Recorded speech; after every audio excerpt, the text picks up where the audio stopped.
రాష్ట్రంలో ఉన్నటువంటి విద్యుత్ ఉద్యోగులు, కార్మికులు, కాంట్రాక్ట్ కార్మికులు దశల వారీ ఆందోళన కార్యక్రమాలు అయితేనేమి,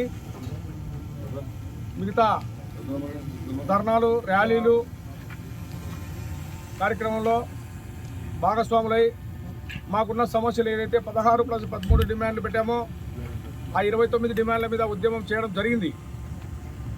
15వ తారీఖున ఇండిపెండెన్స్ స్ట్రైక్లో పోవలసి ఉన్నప్పుడు 14వ తారీఖు రాత్రి 12:30 సమయం వరకు కూడా చర్చలు జరిగాయి.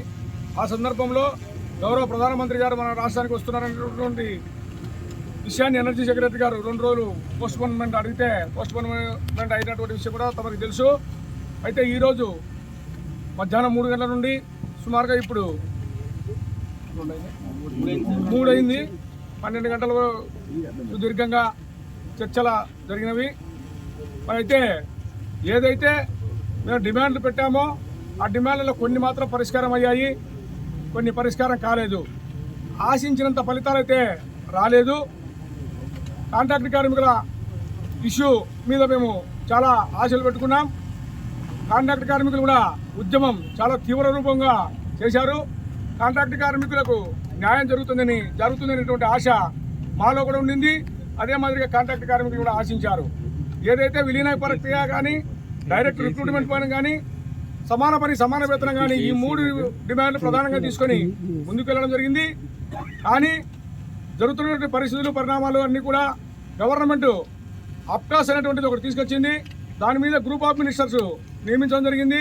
కాబట్టి ఈ 3 విషయాల మీద కూడా మేము గ్రూప్ ఆఫ్ మినిస్టర్స్కు మీరు ఏదైతే డిమాండ్ పెట్టారో దాన్ని రికమెండ్ చేసేసి అదే మాదిరిగా గ్రూప్ ఆఫ్ మినిస్టర్తో మీకు మీటింగ్ ఏర్పాటు చేస్తామని ఆ విషయం మీద చెప్పడం జరిగింది. కానీ మేమైతే గవర్నమెంట్కు మాకు సంబంధం లేదు. గతంలో ఎన్ఎంఆర్ నుంచి NMR, casual labour, ex casual labour, విఈడబ్ల్యూస్, కాంట్రాక్ట్ లేబరు వీళ్ళందరినీ కూడా పర్మనెంట్ ఆనాడు మా మేనేజ్మెంట్లో తీసుకున్నాయి. ఆ విధంగానే మీరు కూడా ఇప్పుడు తీసుకోవాలనేటువంటి విషయాన్ని మేము వారి ముందర చెప్పడం జరిగింది. కానీ ఈ రోజు ఉన్నటువంటి పరిస్థితులకు, ఆ రోజు ఉన్నటువంటి పరిస్థితులకు భిన్నంగా ఉంది.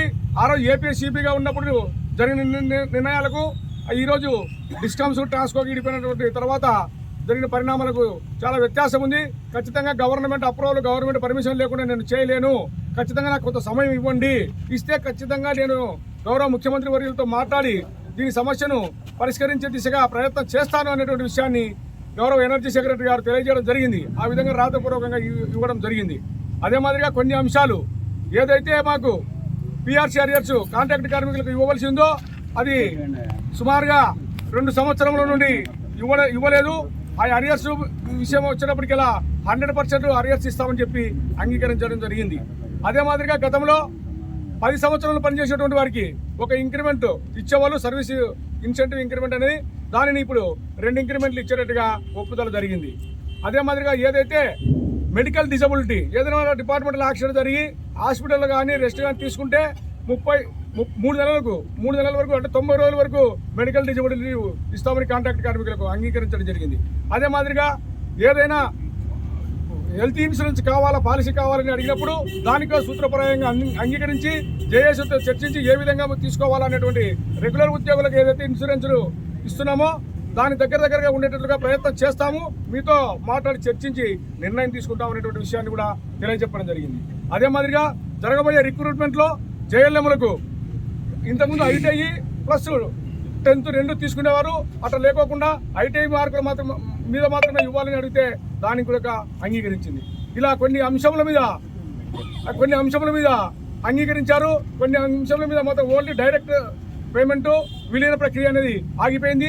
సమాన పని సమాన వేతనం విషయం మీద ఇంతవరకు పట్టుబడితే దాన్ని రేపు 1/4/2026లో ఖచ్చితంగా దాన్ని పరిశీలిస్తాము, రికమెండ్ చేస్తూ లెటర్ కూడా ఇస్తామని చెప్పి ఇప్పుడు మినిట్స్లో కూడా రాయడం జరిగింది.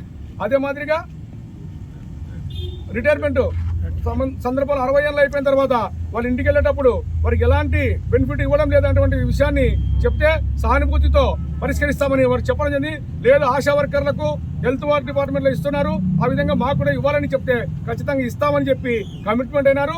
మొరాలిస్ మీతో మాట్లాడి ఫిక్స్ చేస్తామనేటువంటి విషయాన్ని కాంట్రాక్ట్ కార్మికుల అంశాలుగా మా ముందర వాళ్ళు ఒప్పుకున్నారు.